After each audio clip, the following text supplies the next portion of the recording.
One day Moses was tending the flock of his father-in-law Jethro. The NLT says in a note, Moses' father-in-law went by two names, Jethro and Reuel. That's the end of the note. I'm going to start over here again, actually, and there's another little thing here. So I'm going to read that too. First, in the NLT, it says, regarding Sinai, it says in the note, Hebrew Horeb, Horeb, another name for Sinai. Let me just see if there's any other notes that are significant down here.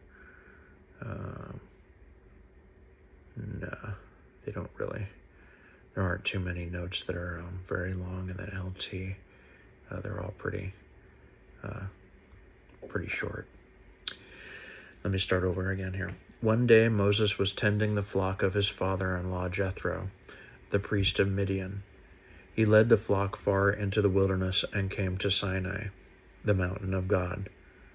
There the angel of the Lord appeared to him in a blazing fire from the middle of a bush. Moses stared in amazement.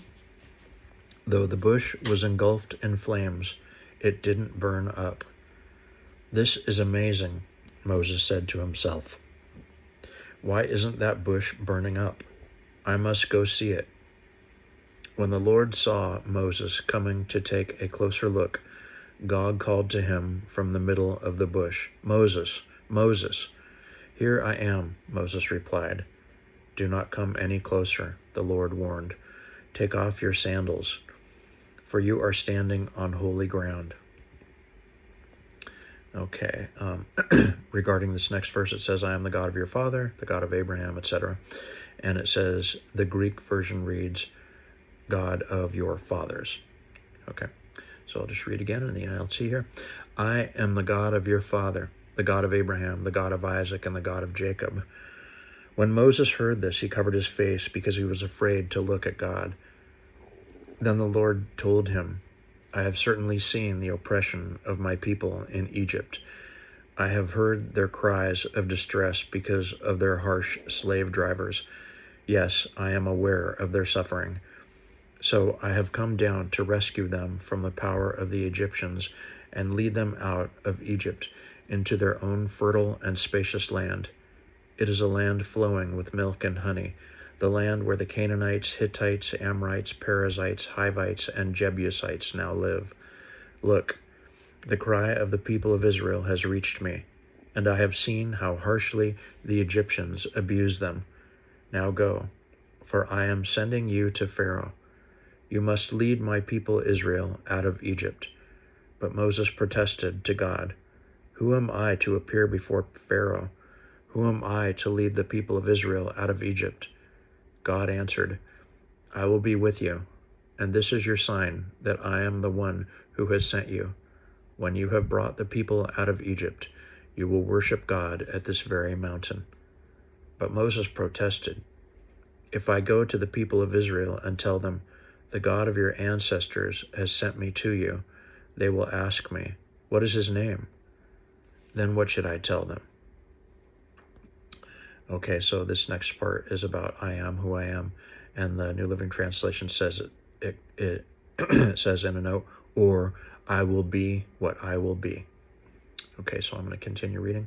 God replied to Moses, I am who I am. Say this to the people of Israel. I am has sent me to you. Okay, in the next verse, there's the word Yahweh, Yahweh, and there's a note in the New Living Translation about this. It says, Yahweh is a transliteration of the proper name YHWH that is sometimes rendered, quote, Jehovah, unquote. In this translation, it is usually rendered, quote, the Lord, with Lord being all in caps. And it says in here, note the use of small capitals, small capital letters in the word Lord. Okay. Alrighty, so let me just continue on here. I'm going to start a little bit earlier and continue on. God replied to Moses, I am who I am. Say this to the people of Israel, I am has sent me to you. God also said to Moses, "Say this to the people of Israel: Yahweh, the God of your ancestors, the God of Abraham, the God of Isaac, and the God of Jacob, has sent me to you.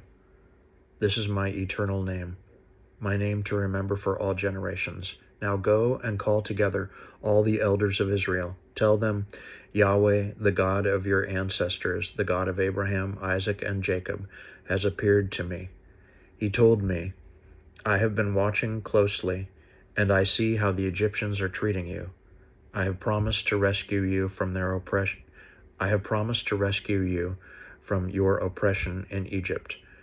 I will lead you to a land flowing with milk and honey, the land where the Canaanites, Hittites, Amorites, Perizzites, Hivites, and Jebusites now live. The elders of Israel will accept your message.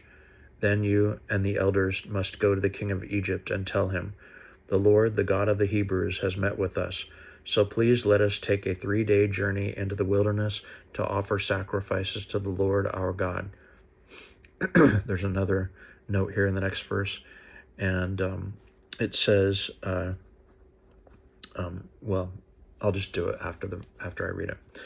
"But I know that the king of Egypt will not let you go unless a mighty hand forces him," as in Greek and Latin versions. Hebrew reads, "will not let you go, not by a mighty hand." Okay, continuing on. "So I will raise my hand and strike the Egyptians, performing all kinds of miracles among them.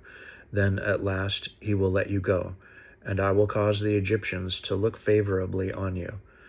They will give you gifts when you go, so you will not leave empty-handed.